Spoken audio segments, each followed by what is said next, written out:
자, 오늘은 질문 106번, 107번을 한꺼번에 다룹니다.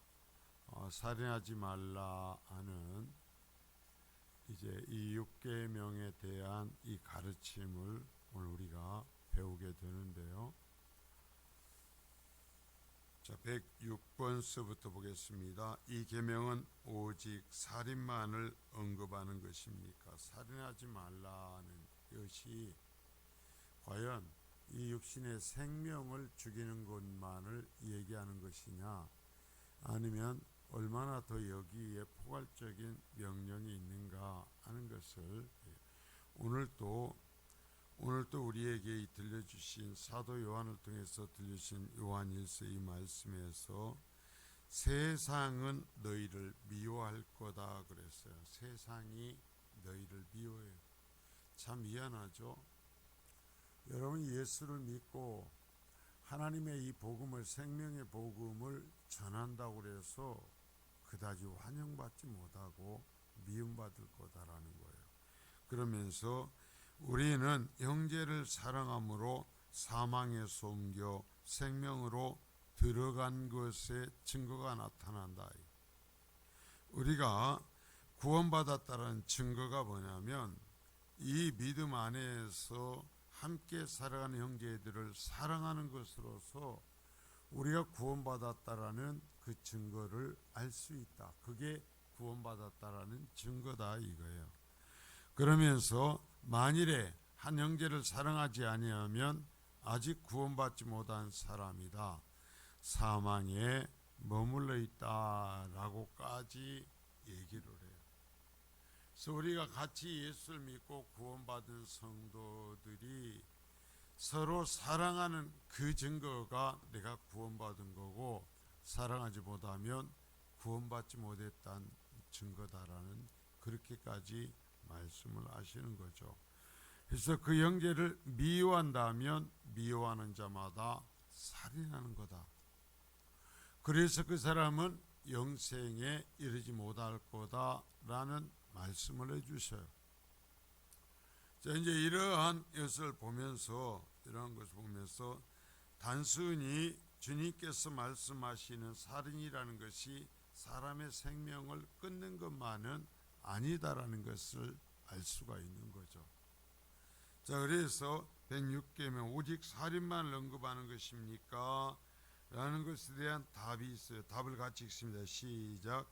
살인을 금하는 가운데 하나님께서 우리에게 가르치시는 것은 살인의 원인이 되는 시기, 미움, 분노, 복수의 욕망을 미워하시며 그래서 이러한 모든 것을 살인으로 간주하신다는 것입니다.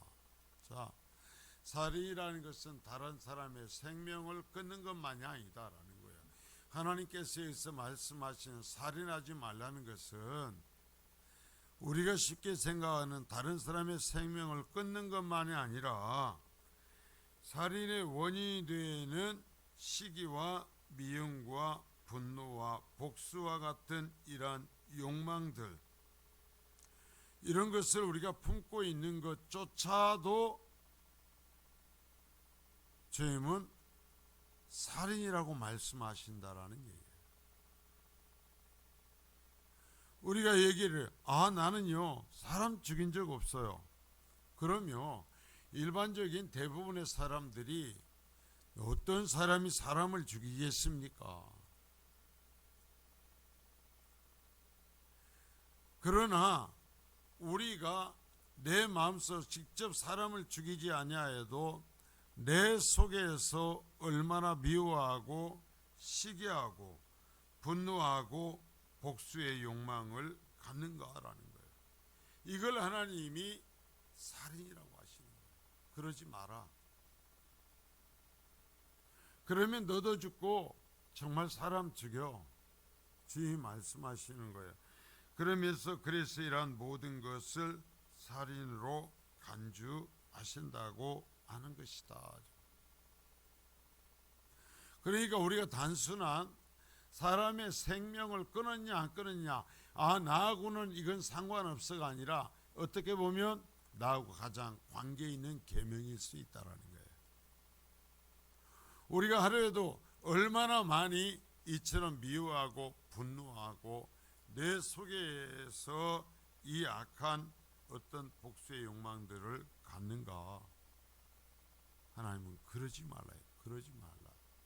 특별히 같이 예수 믿고 오늘 우리가 새벽에도 얘기를 했습니다마는 한 성령의 한 하나님의 은혜로 우리가 구원받았고, 그래서 성도의 속에는 한 성령이 계신다 했어요. 한 하나님이 계셔. 하나님이. 그래서 한 몸이라고 말씀을 하셔요. 성도들을 나눌 수 없다. 예수 그리스도의 몸이다라고 말씀해요. 그러므로 성도들이 이처럼 서로 미워하는 것은 아주 크나큰 죄악이라는 것을 우리가 잊지 않아야 됩니다. 그래서 기도가 필요하고, 그래서 내 자신을 쳐서 복종시키는 그 노력을 죽을 때까지 해야 돼요. 왜? 이러한 마음에서 벗어날 수가 없거든요, 우리가. 그래서 항상 나와 싸워야 돼요. 자, 107번입니다. 위에서 언급한 방식으로 이웃을 죽이지 않으면 그것으로 충분하다는 것입니까? 자, 여기에서 이러한 시기, 미움, 분노, 복수의 욕망 이런 것으로 인해 사람을 내가 직접 죽이지만 않는다면 충분하다는 것입니까? 앞에서 얘기했지만 확대하면서 설명을 합니다. 자, 답을 읽습니다. 시작. 아닙니다. 하나님께서는 시기, 미움, 분노를 금하시며 우리가 이웃을 내 몸과 같이 사랑해야 한다고 명령하셨습니다. 따라서 인내, 화평, 온유, 자비와 같은 모든 친절을 보이며 위험에서 보호해야 합니다. 그리고 하나님께서는 우리의 원수에게도 선을 행하라고 명령하셨습니다.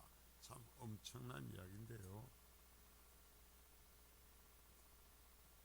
자, 보면 하나님께서는 앞에서 얘기한 대로 우리 속에 시기와 미움과 분노를 갖지 말라 명하시는 것뿐만 아니라 우리가 이웃을 내 몸과 같이 사랑해야 한다라고 명령하셨어요. 예수님께 가장 큰 계명이 무엇입니까? 그럴 때 하나님을 사랑하는 거예요. 첫째는. 둘째는 뭐냐면 네 이웃을 네 몸처럼 사랑하라 그랬어요. 이것이 그러한다면 모든 율법을 완성시키는 것이다. 다 지키는 거다. 모든 율법을 다 지키는 거다 라고 말씀하셨어요. 하나님을 사랑한다면 하나님 앞에서 해야 될 일을 우리가 다 하게 될 겁니다. 정말 우리의 이웃을 우리가 사랑한다면 하나님께서 우리의 삶 속에서 이 세상에 살아가면서 이러하라 저러라고 명령한 모든 것을 다 지키게 될 거예요. 그래서 하나님을 사랑하고 이웃을 사랑하면 모든 계명을 다 지키는 거다라고까지 말씀을 하신 거죠. 그래서 우리가 이웃을 내 몸과 같이 사랑해야 한다고 명령하셨고, 따라서 자, 그래서 사랑하기 위해서 뭐예요? 인내와 화평과 온유와 자비와 같은 모든 친절을 내 속에 품어야 된다. 그리고 그것을 드러내야 돼. 내 속에 품는 것만이 아니라 드러내야 한다. 그리고 또 자, 여기 더 적극적으로 우리 이웃들이 어려움을 겪을 때 그들을 그 위험에서 보호해 줘야 된다. 아, 지가 잘못해갖고 저러니까 내가 그랬까지 아이고 고소하다, 잘됐다, 그러면 안 된다라는 거예요. 그들을 위험에서 보호해 주는 것이 살인하지 말라는 이 계명의 의미에 포함이 되었다. 그리고 하나님께서는 우리의 원수에게조차 선을 행하라고 명령하셨다. 이 이야기까지가 다윗이 제6계명에 포함이 되어 있다라는 가르침을 공교회는 한 겁니다. 자, 이제 살펴봐요. 살인에는 원인과 뿌리가 있다. 그것은 우리의 생각에서부터 나오는 것인데, 시기와 미움과 분노는 우리의 이웃에 대해 악한 마음을 더욱 부릴 듯 일어나게 한다. 자, 우리 속에 시기와 미움과 분노, 결국은 그러니까요, 처음에는 그다지 크지 않았던 것이 내 속에서 눈덩이가 오르듯이 구르기 시작하는 겁니다. 처음에 눈살을 만들기 위해서 눈을 뭉칠 때 어떻게 해요? 조그마한 것을 만들어서 굴리기 시작하죠. 근데 이게요, 가면 갈수록 커지는 거죠. 예, 우리 속에 이 악한 씨앗이 우리의 심령에서 계속 돌고 굴르면, 내 마음속에서요, 이 악한 것 생각하면서 계속 굴리면 그것이 더 큰 분노가 되고 더 큰 미움으로 나타내고 우리의 행동이 변한다라는 거예요. 우리의 행동이 변해. 그러면 진짜 악한 행위를 우리가 하게 되는 거예요. 그래서 여기에서 말씀하는 것은 생각이 이 악한 시기와 미움과 분노와 같은 이런 것들을 우리 속에서 굴리지 마라. 이런 씨앗이 우리에 있게 하지 마라는 거예요. 자, 여러분 보세요. 우리가 시기와 미움과 분노를 가지고 있으면 누가 더럽혀져요? 내가 시기하고 미워하고 분노하는 그 사람이 상합니까? 그것을 내 속에서 굴리는 내가 상합니까? 내가 상해요. 내가 죽어요. 정말 그 사람에게 내가 어떻게 하기 전에 내 영이 죽어버려요. 내가 피폐해져 버려요. 그래서 내가 살기 위해서라도 이 악한 것을 내 속에 굴리지 말아야 돼요. 퍼내버려야 돼요. 이것을 품지 말아야 돼요. 장담하건대 이것을 굴리고 이것을 생각하면 우리가 우리 자신을 제어하지 못해요. 저도 마찬가지고요. 사람들은 다 그런 것입니다.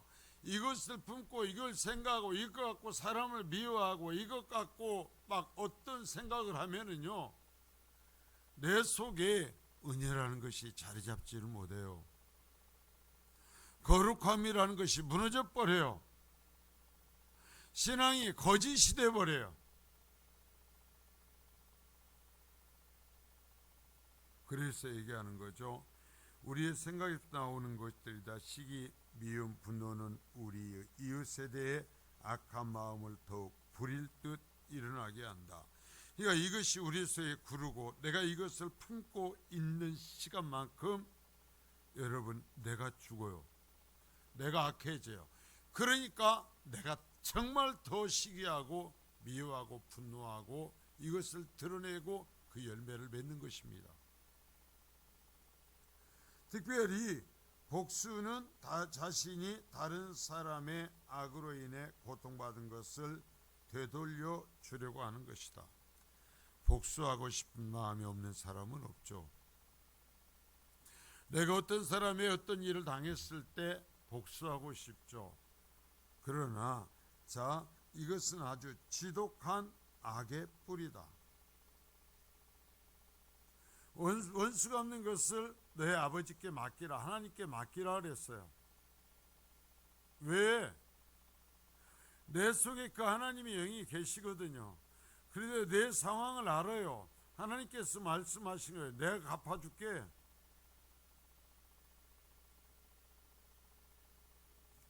그리스도인에게는 복수하는 것이 금해져 있다. 하나님께 맡겨야 된다. 따라서 이런 악의 뿌리들은 심령에서부터 제거되어야 된다. 이것이 제거돼야 내가 살아요. 왜냐하면 이러한 것들이 결국 살인을 하게 만들기 때문이다. 더욱이 하나님께서는 마음속에 있는 악한 욕망을 보게. 자, 이 부분에다가 여러분 줄을 쫙 치십시오. 내 속이 내가 하나님의 성전이라고 그랬잖아요. 그러니까 하나님께서 내 속에 이 악한 것을 보고 계신다라는 거예요. 그러니까 결국 하나님과의 분리가 일어나는 거 뭐냐면 그 사람이 아니라 나예요, 나. 자, 여기다 표를 잘 해놓는 거예요. 하나님께서는 마음속에 악한 욕망을 보고 계시다. 내 생각을 보고 계신다. 이게.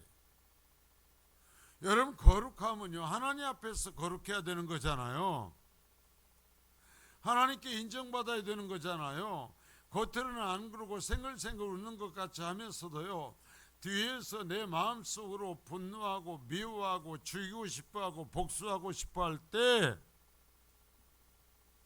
그걸 누가 제일 먼저 본다고요? 하나님이 보신다. 하나님이 보신다.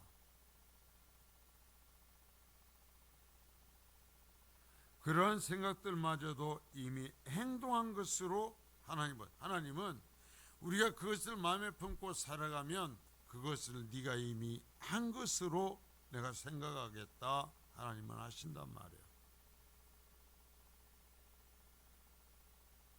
그래 보십시오. 사람들이요 우리와 같이 부딪히고 우리도 다 예외일 수는 없는데요. 우리가 때로는 어쩔 때 이 악한 생각을 계속 품고 거기에 빠져 있으면은요 여러분 사람의 행동이 달라지고 사람의 얼굴이 달라져요. 눈이 달라져요. 자기는 안 그런지 모르지만요 다 달라져 버려요. 표정이 달라지고요 행동이 달라지고요 모든 게 달라져요. 왜요?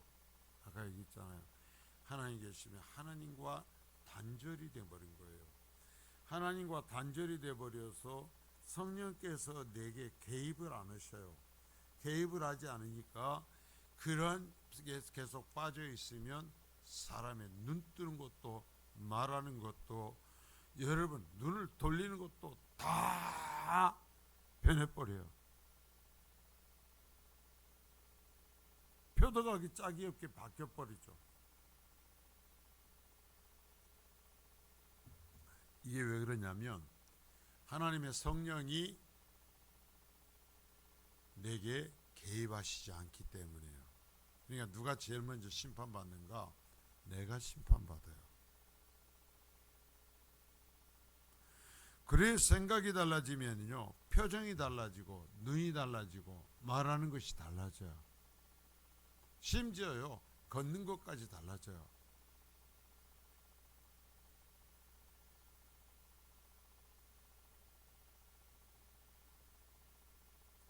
성경에서 예를 들어보면 요셉의 형들은 요셉을 시기하고 미워하다가 결국 그를 죽이려는 계획까지 세우죠. 처음에는 조그만했어요. 저 자식이 말이야 꼭 아버지한테 저렇게 그냥 우리를 일러 바치고 저놈의 새끼 하다가 진짜 죽이려고 한 거예요. 팔아넘긴 거예요. 자, 압살롬 역시 암논을 미워하였죠. 그래서 압살롬이 그를 미워하는 마음이 결국 그를 진짜 죽여버렸다. 정말 형제인데 정말 죽여버렸다라는 얘기죠. 자, 2번 제6계명은 이웃을 죽이지 않는 것으로 족하지 않다고 말한다. 하나님께서는 또한 우리가 이웃에 대해 해야 할 일에 대해 자 이제 더 적극적으로 얘기해요. 살인하지 말라는 소극적 의미가 아니라 이것을 소극적 해석이 아니라 더 이제는 이번에서는 적극적 해석을 합니다. 그러면 내가 미워하지 않고 시기하지 않고 분노하지 않고 복수를 하지 않으면 되는가? 아니다. 적극적인 주님께서 살인하지 말라고 하시는 데 있는 적극적인 의미가 있다 이야기를 하는 거예요. 하나님께서는 또한 우리가 이웃에 대해 해야 될 명령하는데 우리는 이웃에 대해 어찌해야 되는가? 정직해야 한다. 자, 미워하지 않고 분노하고 복수하지 않으려고 하는데 그 뿌리가 제일 뭐가 있어야 되냐면 정직해야 된다라는 거예요. 정직해야 돼. 이 말을 쉽게 하면 거룩해야 돼. 진짜 거룩해요. 거룩한 채 하는 것이 아니라 하나님 앞에서 내가 정직하고 사람들 앞에서 정직해야 돼요. 이걸 거룩이라고 하거든요. 거짓을 말하는 걸 거룩이라고 하지 않아요.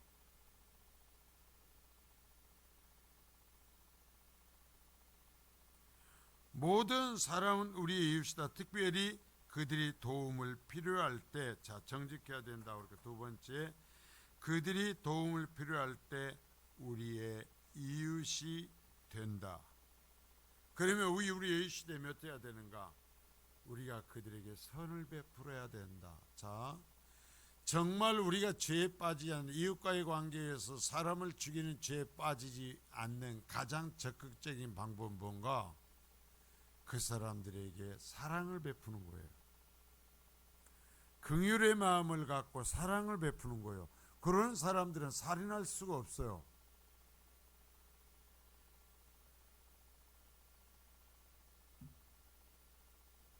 긍휼의 마음을 갖고 내가 사랑을 베푸는 거예요. 자, 선한 사마리아 사람의 이 비유를 말씀하고 있잖아요. 자, 보십시오. 강도를 만나서 죽어갑니다. 그런데요, 그에게 긍휼의 마음이 있고 그에게 사랑을 베풀 때 그는 살인과는 정반대의 모습을 보이죠. 살리는 사람이 되죠. 자, 긍휼과 사랑의 마음을 가지니까 사랑과 정반대의 모습을 보이는 거예요. 살리는 길을 가는 거예요. 이야기를 하는 거예요. 우리가 미워하고 분노하고 복수하고 하는 어떤 그런 것 대신에 긍휼의 마음을 갖고 사랑을 하는 거예요. 이것이 그래서 살인하지 않을 가장 적극적인 방법이에요. 여러분, 내 속에서요, 보면서 내가 욕을 하지 않고 저 사람은 나쁜 관계는 안 해도 저 사람이 하는 행동이 안 이뻤고 저 사람이 하는 행동이 눈끈에 거슬리면 내 속에서 자꾸 그 사람에 대한 좋지 않은 것이 커갑니다. 그래요, 안 그래요? 그런데 그 사람을 불쌍히 여기고 에휴, 오죽하면 저럴까, 좀 가진 것이 없다 보니까 물질적인 문제에 저렇게 민감한가 보네. 건강이 안 좋다 보니까 사람 말에 저렇게 민감한가 보네. 여러분, 이러면은 그 사람이 가지고 있는 허물들을 사랑해 줄 수 있고 품어줄 수 있다라는 거죠. 그러니까 살인하지 않을 수 있는 가장 큰 건 뭐냐면 선한 사마리아 사람처럼 긍휼의 마음을 갖고 사랑을 베푸는 거다.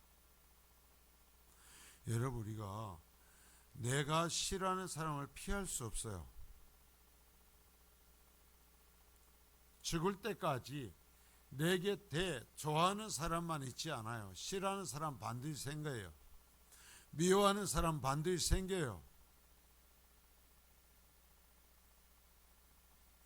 그러면 그런 상황에서 어떻게 이기는가? 이 선한 사마리아 사람의 그 마음을 가져야 된다 이거예요. 긍휼과 사랑의 마음을 가져야 우리가 이러한 미움, 살인에 빠지지 아니할 수 있다. 그러니까 어떻게 보면 더 적극적인 이 부분이 더 중요하죠. 이웃사랑, 인내, 화평, 온유, 자비의 모든 친절을 이웃에게 베푸는 것이다. 사랑을 표현하는 것이다. 제가 지금 여기서 다 계속 얘기했어요. 긍휼과 사랑이 가장 여기에서 말씀하시는 살인에 빠지지 아니할 수 있는 최선의 방법이다. 근데 이게 쉽지는 않죠. 근데 누구나 이러지 않으면 벗어날 수 없어요. 이러지 않으면 항상 내 속에서 누군가를 향해서 일어나는 미움과 분노로 내가 평생을 끙끙거리면서 걸어가요. 그러니까 연습이 필요해요. 자, 이제 봅니다. 인내란 모욕에 대해 견디는 것이다. 자, 이제 인내, 여기서 인내, 화평, 온유, 자비 위에 얘기했잖아요. 그걸 이제 하나씩 밑에서 풀어서 설명하는 겁니다. 인내란 모욕에 대해 견디는 것이다. 물론 이것은 절제를 통해 가능하다. 자, 인내해야 된다. 두 번째, 화평. 화평이라는 건 기꺼이 자신의 권리를 포기하고 이웃과의 연합을 도모하는 것이다. 불평이 생기면 화해하는 것까지 포함한다. 온유라는 것은 이웃과 동료의 잘못에 대해 부드러운 말로 교정해 주는 것이다.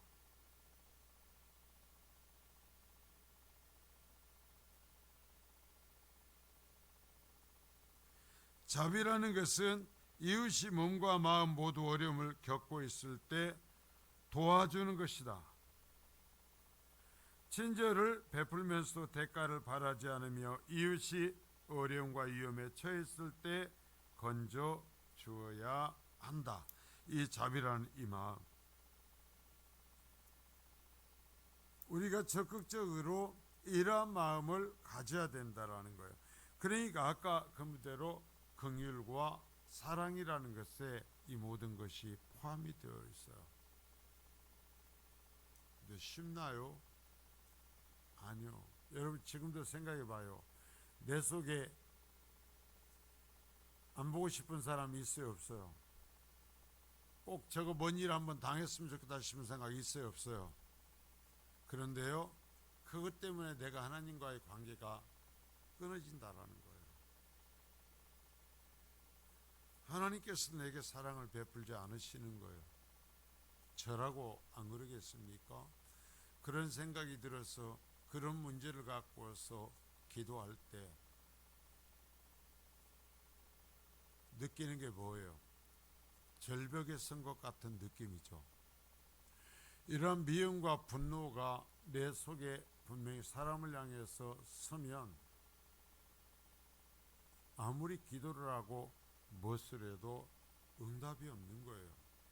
하나님이 반응해 주시질 않아요.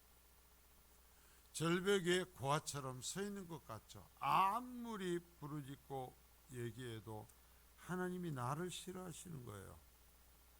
왜?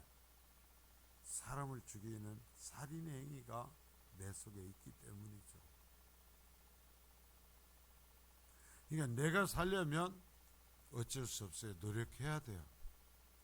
하나님의 말씀이니까 순종해야 돼요. 그것이 내가 사는 방법이에요.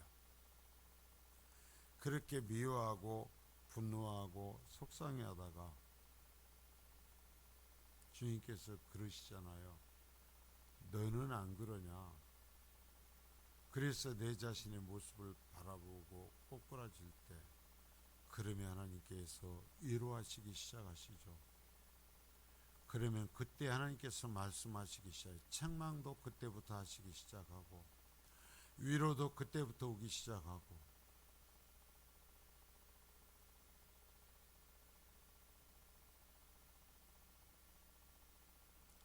더욱이 우리는 원수들에게도 선하게 되어야 하는데, 자, 원수들까지도 사랑하라 하시는 그 말씀의 의미를 얘기하는 겁니다.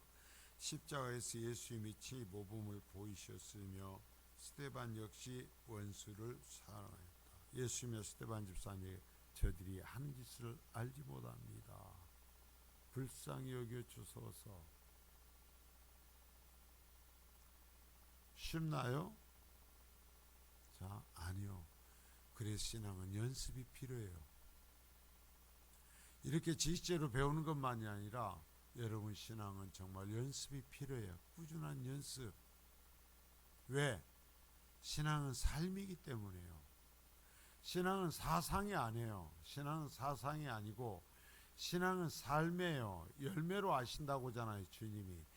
신앙은 삶이기 때문에 신앙은 연습이 필요해요. 꾸준히 연습해야 돼요.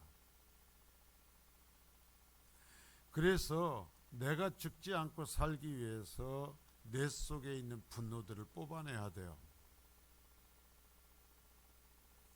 내 속에서 악하게 말해지는 그 사람들을 놓아주기 위해서 연습해야 돼요. 그러지 않으면 내가 하나님 앞에 서지 못해요. 누구나 예외가 없어요. 다 똑같은 사람이고 혈기가 있기 때문에. 그래서 이 살인이라는 것이 단순히 사람의 생명의 문제가 아니라 내 속에서 그 사람을 미워하고 용납하지 못하는 것, 그리고 내 속에서 그 분노, 미움을 눈덩이 굴리듯이 굴리는 것이 결국은 그것이 살인이다. 그래서 첫 번째 죽이는 게 나를 죽이고 그리고 다른 사람을 죽이게 된다라는 것을 우리가 분명히 깨달았으면 좋겠어요. 거룩하신 주님, 오늘 또 6계명에 대해서 우리 함께 배웠습니다.